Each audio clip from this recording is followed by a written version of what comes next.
大家好，我是田园。今天给大家分享一个红薯蛋糕派的做法。首先我们在大碗中打入2颗鸡蛋，鸡蛋的重量大约是120克。接着我们先往里面加入100克的牛奶，然后再加入70克的普通面粉。接着我们用打蛋器把它们一直搅拌成像这种细腻光滑的蛋糊就可以啦。蛋糊调好后，我们再把200克去皮的红薯先给它切成薄片儿。切好后，我们再把它放到开水里面，给它焯水2分钟左右。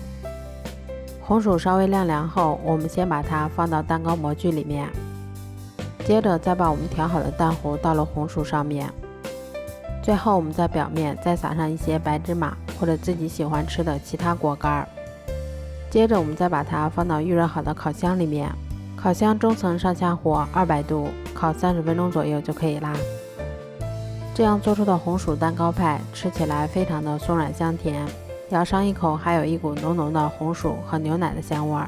如果喜欢的话就试试吧，喜欢我的视频就关注我吧，谢谢您的支持。